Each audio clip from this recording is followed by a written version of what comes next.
Life is a very important topic of discussion these days. जिंदा क्या है और क्या जिंदा नहीं है, ठीक है। इसका नेगोशिएशन ना हमेशा से चलता आ रहा था कि पहले साइंटिस्ट सोचते थे कि हम कैसे डिफाइन कर सके that what is living and what is not living. तो ये चलते चलते बहुत सारी ऐसी चीजें आई, बहुत सारे ऐसे स्टेप्स आए जिनके बेसिस पे उन्होंने लिविंग थिंग्स और नॉन लिविंग थिंग्स को क्लासिफाई करना शुरू। कुछ बहुत नेगोशिएबल थी, कुछ एक्सेप्टेबल थी, ठीक है। उन्हीं तरीके से बहुत सी ऐसी प्रोसेसेस और ऐसे कैरेक्टर्स थे जो डिफाइन करते गए कि एक लिविंग ऑर्गेनिज्म और नॉन लिविंग ऑर्गेनिजम्स या different types of living organisms कैसे हैं। उसी तरीके से जैसे एक सेल है, सेल डिफाइन करता है कि एक लिविंग ऑर्गेनिज्म लिविंग है और जिनमें सेल नहीं है वो लिविंग नहीं होते। उसी तरीके से बहुत सारी ऐसी लाइफ प्रोसेसेस भी थी जिनको कहा कि वो होती किसमें है, वो सिर्फ लिविंग बीइंग्स में होती हैं and not in the living being. तो आज हम करेंगे वही लाइफ प्रोसेसेस कि आखिर वो कौन सी लाइफ प्रोसेसेस थी जिन्होंने what is living and what is non living thing को डिफाइन किया, या क्या लाइफ प्रोसेसेस थी जो एक जिंदा इंसान को जिंदा बताती हैं। तो वो क्या है वो आज हम करेंगे। So hey guys, I am back as promised with the T20 series of SPS Varsity। So हमने आपसे प्रॉमिस किया था कि हम 12 अगस्त को पहली YouTube सीरीज लेके आएंगे आपके लिए, एंड एज प्रॉमिस हम आ चुके हैं। So hi, I am Misha, your science educator for today, and I am going to teach you and make you learn this life process chapter, जो कि एक बहुत ही important and only chapter in biology है in term 1। तो जैसे हमें पता है, हमने सिलेबस में पहले डिस्कस किया था कि टर्म 1 क्या है। Term 1 is all about MCQs. सिर्फ एमसीक्यूज आएंगे और सिर्फ एमसीक्यूज ही आएंगे, and it is a big profit for you because you can gain marks, because MCQs easy होते हैं as compare to subjectives and it can gain you marks. और वो तभी होगा अगर आप वाइजली सब्जेक्ट को पढ़ोगे और उनके कॉन्सेप्ट्स को समझोगे, क्योंकि अब यहाँ पे तुक्का नहीं चलेगा, ठीक है। इसीलिए हम बिल्कुल अटेंशन के साथ इस चैप्टर को पढ़ेंगे और मैं आपके लिए इजी बनाऊंगी एमसीक्यू सॉल्व करना और इस चैप्टर को समझना।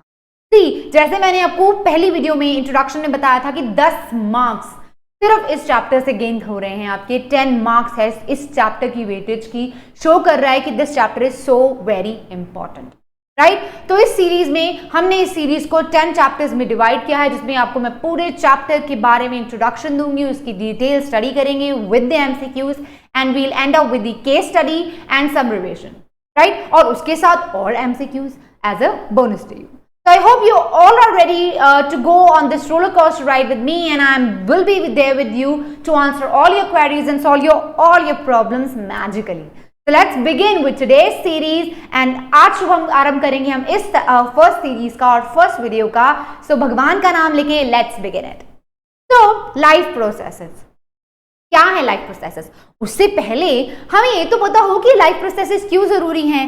अब जब लिविंग ऑर्गेनिजम्स और नॉन लिविंग ऑर्गेनिजम्स को क्लासिफाई कर रहे थे तो उन्होंने कहा कि जो ऑर्गेनिजम्स हैं, अब उनमें उनको जो क्या ब्रीथ कर सकते हैं, वो वॉक कर सकते हैं, वो टॉक कर सकते हैं, वो रिप्रोड्यूस कर सकते हैं, ये सब चीजें क्या हैं, एक लिविंग ऑर्गेनिजम्स को लिविंग बनाती हैं। इसके अलावा ऐसी बहुत सारी प्रोसेसेस हैं जो एक लिविंग ऑर्गेनिज्म करता है जो उसको लिविंग बनाता है, ठीक है। जैसे हम खाना खाते हैं, हम खाने को डाइजेस्ट करते हैं, ब्रीद इन करते हैं। जो ब्रीद इन किया है, ऑक्सीजन लेते हैं, ऑक्सीजन हमें एनर्जी प्रोवाइड करता है। क्यों? क्योंकि वो हमारे खाने को ब्रेक डाउन कर देता है। फिर हमारे बॉडी में ब्लड सर्कुलेट होता है, वो ब्लड हमारे एनर्जी को डिफरेंट बॉडी पार्ट्स तक लेके जाता है, and then finally we excrete the substance. और ये सिर्फ हमारे ह्यूमंस में ही नहीं होता है या एनिमल्स में ही नहीं होता है, ये प्लांट्स में भी होता है। फर्क सिर्फ इतना है कि स्ट्रक्चर्स अलग है, बाकी कुछ भी नहीं अलग है, सब सेम है, राइट। सो यही अब हमने करना है कि जो ये लाइफ प्रोसेसेस हैं क्या और क्यों इतनी कॉम्प्लेक्स हैं लाइफ प्रोसेसेस। अब ये अगेन क्वेश्चन है कि कुछ जो सेल्स हैं या कुछ ऑर्गेनिजम्स हैं वो यूनिसेलुलर हैं, तो उनमें जो कॉम्प्लेक्सेस जो ये प्रोसेसेस हो रही हैं बट वो सिंपल तरीके से हो रही हैं क्योंकि वो 1 या 2 सेल के बने हैं and their body is not very complex. On the other hand अगर हम मल्टी सेलुलर ऑर्गेनिजम्स की बात करें तो उनकी बॉडी ऑलरेडी बहुत ही कॉम्प्लेक्स ऑर्गेनाइजेशन की बनी है, जिसमें ढेरों सेल्स हैं और वो ढेरों सेल्स अपना अपना फंक्शन परफॉर्म कर रहे हैं और उनको हर तरीके के सेल को अलग अलग कंपोनेंट्स चाहिए टू वर्क, राइट। सो आज हम इसी पे कॉन्सेंट्रेट करेंगे and let's begin. First life processes क्या होती है। तो the basic function and the processes that are essential for survival, जो हमारी बॉडी में या एनिमल या ऑर्गेनिज्म में बोल दूं, ऑर्गेनिज्म में सब आ जाएगा, प्लांट्स भी आ जाएंगे, एनिमल्स भी आ जाएंगे, ह्यूमंस भी आ जाएंगे, एवरी ऑर्गेनिज्म, फंजाई से लेकर बैक्टीरिया तक सब क्या है, ऑर्गेनिजम्स हैं, राइट। सो जितने भी ऑर्गेनिजम्स हैं, जब उनमें कुछ फंक्शंस या प्रोसेसेस होती हैं, ठीक है, कुछ बेसिक फंक्शंस हैं और कुछ प्रोसेसेस हैं which are essential for survival extent के लिए या हमारे जीने के लिए, हमें बढ़ने के लिए, हमें ग्रो करने के लिए जो भी प्रोसेसेस और फंक्शंस इंपॉर्टेंट हैं उनको हम क्या बोलते हैं, हम लाइफ प्रोसेसेस बोलते हैं। The basic functions and processes are essential for the survival and maintenance of living beings are called life processes. जिंदगी को चलाना जिसको हम बोलते हैं लाइफ प्रोसेसेस है, राइट। सो जैसे न्यूट्रिशन एक लाइफ प्रोसेस है, डाइजेशन एक लाइफ प्रोसेस है, रेस्पिरेशन, सर्कुलेशन, एक्सक्रीशन, ये सब क्या है, लाइफ प्रोसेस है जो सब ऑर्गेनिजम्स भी हो रही हैं। अब उसका तरीका अलग हो सकता है, लेकिन जो प्रोसेसेस हैं वो कॉमन है सब ऑर्गेनिज्म में, चाहे वो यूनिसेलुलर एक सेल का ऑर्गेनिज्म है, सिंपल ऑर्गेनिज्म है, चाहे वो कॉम्प्लेक्स ऑर्गेनिज्म है लाइक ह्यूमन बीइंग, ये प्रोसेसेस सब में हो रही हैं। सबको खाना चाहिए, सबको उस खाने को पचाना है, सबको ऑक्सीजन चाहिए या फिर डिफरेंट गैस चाहिए, एंड सबको उस गैस को, उस एनर्जी को डिफरेंट बॉडी पार्ट्स तक पहुंचाना है सर्वाइवल के लिए। तो नटशेल ये प्रोसेसेस सब में सेम है, लेकिन उनको मेंटेन करना एक तरीका अलग होगा, ठीक है। तो सबसे पहली प्रोसेस है न्यूट्रिशन। न्यूट्रिशन क्या होता है? अब हमने ये तो है नहीं कि हमारे लिए कुछ नया है, हमने 7th स्टैंडर्ड से हम पढ़ते आ रहे हैं कि the process by which organisms obtain their food and then utilise them to produce energy for performing various function like बढ़ना, ग्रोथ, देन टिश्यूज को मेंटेन करना, अगर कुछ इंजरी आ जाए उसको रिपेयर करना, ये सब क्या है, ये कौन करता है? फूड से जो एनर्जी आती है उसी से करते हैं। अगर एनर्जी ही नहीं है मेरी बॉडी में तो मैं कैसे डिफरेंट फंक्शंस परफॉर्म कर सकती हूँ? मैं कर ही नहीं सकती हूँ, राइट। सो अगर एनर्जी आएगी तभी मैं इस फंक्शंस को परफॉर्म कर सकती हूँ। तो very important, nutrition is very very important, क्योंकि हमारी प्रोसेसेस शुरू ही इससे होंगी। न्यूट्रिशन नहीं, नो रेस्पिरेशन, न्यूट्रिशन नहीं, नो सर्कुलेशन, क्योंकि एनर्जी कहाँ से आएगी इन सबको परफॉर्म करने के लिए? इस न्यूट्रिशन से ही आएगी, right? So the process by which an organism obtains food and utilizes it for providing energy for various processes or for various other functions like getting food, repairing tissues or maintenance of the body structure is called nutrition. Right right? अब इसके क्या है needs? सबसे पहले तो as it said to perform various activities like energy supply करना body को। मुझे हाइट बढ़ानी है तो मैं ऐसे अपनी डाइट बढ़ाऊँ, हम डॉक्टर के पास जाते हैं, हम न्यूट्रिशनिस्ट के पास जाते हैं, that I want to lose weight, तो वो क्या करेगी? हमारी डाइट में कुछ ऐसे फूड कंपोनेंट्स डालेगी या सप्लीमेंट्स डालेगी जो कि मुझे मेरे वेट कंट्रोल में या बढ़ाने में, आजकल तो बढ़ा भी सकते हैं, है ना। जिसको भी पतले हैं, गो टू न्यूट्रिशन, वो आपको अच्छे से डाइट बढ़ाएगी, वो खाना और मोटे हो जाओगे। और जिसको पतले होना है उसको तो भाई एक्सरसाइज करनी पड़ेगी और खाने पे कंट्रोल करना पड़ेगा, वो भी न्यूट्रिशनिस्ट के पास जा सकते हैं। सो ये न्यूट्रिशन हमारी सारी परेशानियों का समाधान है, ऐसे बोल सकते हैं। खाना, है ना, दवाइयों के, अगर हम कहें कि सिर्फ दवाइयां ही हमें किसी एलिमेंट से बचा सकती हैं, नहीं, अगर हम अपनी डाइट अच्छी कर लें, खाना अच्छा खाएं, अपना व्यायाम करें, एक्सरसाइज करें, तो कोई भी मुझे बीमारी लग ही नहीं सकती, ठीक है। वो बहुत एडवर्स कंडीशंस होती हैं जिसमें हम अफेक्टेड हो जाते हैं। लेकिन आजकल कहाँ हेल्दी सिस्टम है, हम सब खाने में बर्गर खाना है, ये खाना है, चाम खानी है, सब की आदतें बिगड़ी हुई, इसीलिए डॉक्टर्स की जरूरत पड़ती है, इसीलिए न्यूट्रिशनिस्ट डाइट की जरूरत पड़ती है, राइट। सो क्यों चाहिए nutrition? To perform various activity, to obtain energy, to replace the damage tissues. अगर मेरे कट लग जाता है, हम देखते हैं थोड़े दिनों में एक डेड स्किन आ जाती है और डेड स्किन के बाद मेरा बिल्कुल दाग गायब, मेरी स्किन वैसे की वैसी, अगेन उसके लिए भी एनर्जी चाहिए। अगर किसी का ऑपरेशन होता है, बड़ा वाला कट लगता है बाजू पे, फूड हमें डॉक्टर कितना बोलते हैं ऐसा खाना खाना है, ऐसा खाना खाना है, इससे जल्दी सेल्स रिपेयर होंगे। अगेन वो कहाँ से आ रहा है? फूड से ही तो आ रहा है। हाँ, सप्लीमेंट्स लेने पड़ते हैं क्योंकि हम आजकल फूड ऐसा नहीं है कि वो हमें सब कुछ प्रोवाइड कर सके, इसीलिए सप्लीमेंट्स, लेकिन food is sufficient to provide us all the energy. उसके बाद to provide material for reproductive structures. अब जो रिप्रोडक्टिव स्ट्रक्चर्स हैं, रिप्रोडक्शन होनी है, उसके लिए भी ये बहुत बहुत बहुत इंपॉर्टेंट रोल प्ले करता है, राइट। सो ये है हमारी नीड ऑफ न्यूट्रिशन। लेकिन बात तो ये है कि न्यूट्रिशन, अब ये जो न्यूट्रिशन है, जरूरी थोड़ी ना है कि सब ऑर्गेनिज्म ऐसे ही न्यूट्रिशन लेते हैं। अब हमारे प्लैनेट अर्थ पे कितने तरीके के ऑर्गेनिज्म हैं, प्लांट्स हैं, एनिमल्स हैं, फंजा है, एल्गे है, बैक्टीरिया है, माइक्रो ऑर्गेनिजम्स हैं, सब क्या करते हैं, अलग अलग तरीके से खाना लेते हैं और उनका डराइव करने का, एनर्जी ड्राइव करने का तरीका भी अलग है। अब वो क्या है, चलो क्विकली अब उसको देखते हैं। तो बात करेंगे मोड्स ऑफ न्यूट्रिशन कि क्या ऐसे तरीके हैं न्यूट्रिशन लेने के अलग अलग डिफरेंट ऑर्गेनिजम्स में। अब ये भी हमने पढ़ा हुआ है, तो जस्ट मैं इसको लाइटली लूंगी और आप इसको लाइटली बिल्कुल भी मत लेना, ठीक है। कॉन्सेप्ट क्लियर होगा तो एमसीक्यूज अच्छे ही होंगे, राइट। सो सबसे पहली न्यूट्रिशन मोड है autotrophic nutrition. Autotrophic mode of nutrition घसा हुआ है मुझे तो कि the mode of nutrition in which an organism prepare their own food with the process of photosynthesis is called autotrophic nutrition. ऐसे ऑर्गेनिजम्स जो बड़े ही सक्षम हैं, वो अपना खाना खुद बना सकते हैं बाय फोटोसिंथेसिस, उनको हम बोलते हैं ऑटोट्रॉफिक मोड ऑफ न्यूट्रिशन। और वो कौन है, green plants and some blue green algae and some fungi, ठीक है। ये ग्रीन प्लांट्स ही हैं स्पेसिफिकली जो फोटोसिंथेसिस परफॉर्म कर सकते हैं, क्योंकि इनमें एक बहुत ही इंपॉर्टेंट पिगमेंट होता है जिसको हम बोलते हैं क्लोरोफिल। ये एक ग्रीन कलर पिगमेंट होता है जो प्लांट को ग्रीन कलर के साथ साथ उसको फोटोसिंथेसिस परफॉर्म करने में भी हेल्प करता है। अब वो क्या करता है ऐसा कि वो फोटोसिंथेसिस हमारा प्लांट इजीली परफॉर्म कर सके, अब ये पढ़ना है, जानना है तो आगे देखें। तो हम क्या करेंगे, ऑटोट्रॉफिक न्यूट्रिशन के बारे में पढ़ेंगे, जो हमें पता है कि फोटोसिंथेसिस क्या होती है। It is the process by which plants prepare their food. वो क्या करते हैं, सनलाइट को ट्रैप करते हैं, वाटर रूट से अब्सॉर्ब करते हैं और फिर क्या करते हैं, और उनको क्या चाहिए, एक और requirement, carbon dioxide, right.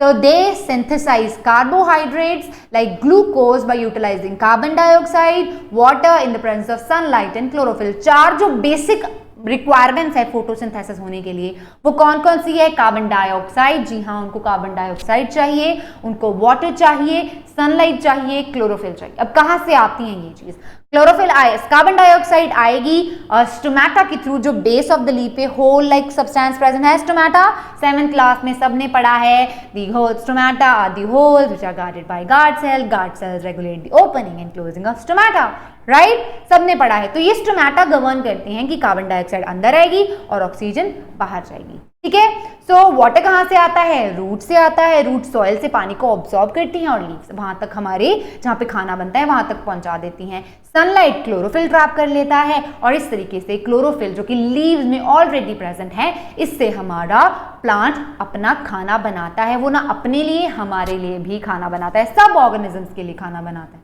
Right. सो फोटोसिंथेसिस की साइट क्या है, अब खाना बनता कहाँ है, मेरे घर में तो किचन में बनता है। तो प्लांट्स में खाना कहाँ बनता है, तो साइट वेयर फोटोसिंथेसिस अकर्स और जहाँ फूड बनता है वो है green leaves. Yes, green leaves are also known as kitchen of plant. इनको क्या बोला जाता है, they are called kitchen of plant. क्यों किचन ऑफ प्लांट बोलते हैं, क्योंकि ये लीव्स ही होते हैं जहाँ पे क्लोरोफिल होता है, जहाँ पे क्लोरोफिल सनलाइट ट्रैप करता है, जहाँ पे वाटर जाता है, जहाँ पे कार्बन डाइऑक्साइड जाता है और जहाँ पे ये सब रिक्वायरमेंट्स और रॉ मटेरियल्स को मिला के कार्बोहाइड्रेट या ग्लूकोज बनता है। That's why जहाँ पे खाना बनता है उसको किचन बोलते हैं, इसे लीव्स को हम किचन ऑफ द प्लांट भी बोलते हैं। इट कंटेन्स सी, उनके पास एक हरे रंग का पिगमेंट होता है जिसको हम क्लोरोफिल बोलते हैं और इसका मेन इंपॉर्टेंट फंक्शन क्या होता है, ये सनलाइट को ट्रैप करता है। सनलाइट कैसे टिकती है लीव्स में, जो ये क्लोरोफिल है ये सनलाइट को ट्रैप करके रख लेता है। अब यहां से क्वेश्चन आ सकता है, फाइंड इट, ठीक है। सो ये अगली रिएक्शन है हमारी, it is called photosynthesis equation. इसको बोलते हैं equation of photosynthesis. CO2 plus 12H2O plus in the presence of chlorophyll and sunlight will form glucose, oxygen and water, right। Oxygen कहाँ जाएगा, स्टोमेटा के थ्रू बाहर जाएगा, जिसको हम ब्रीथ करेंगे और शुद्ध हवा का आनंद लेंगे, right.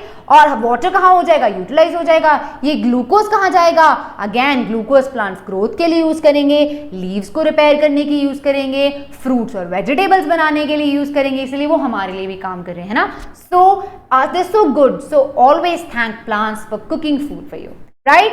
Okay, let's move on. अब क्या इवेंट्स हो रहे हैं फोटोसिंथेसिस, कैसे फोटोसिंथेसिस हो रही है, ऐसे थोड़ा ना हो जा रही है। तो क्या हो रहा है, सबसे पहले जो क्लोरोफिल है लाइट एनर्जी को ट्रैप करता है, फिर लीफ में जो क्लोरोफिल है लाइट एनर्जी को कन्वर्ट करता है केमिकल एनर्जी में, उसके साथ साथ जो वाटर मॉलिक्यूल है उसकी स्प्लिटिंग होती है into this H2O get split into hydrogen plus oxygen. Then इनके बाद जो कार्बन डाइऑक्साइड है उसकी रिडक्शन होती है by this hydrogen into what, into C6H12O6 that is glucose.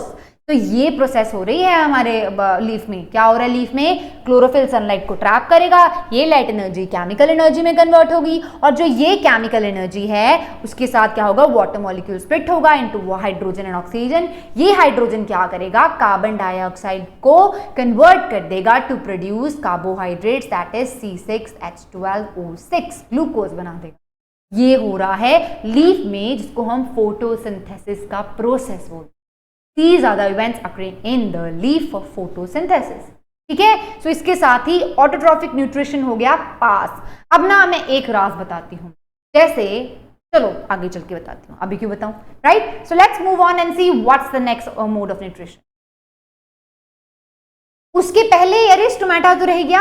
सो ऐसा दिखता है हमारा स्टोमेटा, जो लीव्स के बेस पे प्रेजेंट होता है, सरफेस पे प्रेजेंट होता है। These are the tiny pores present on the surface of leaves and are called stomata.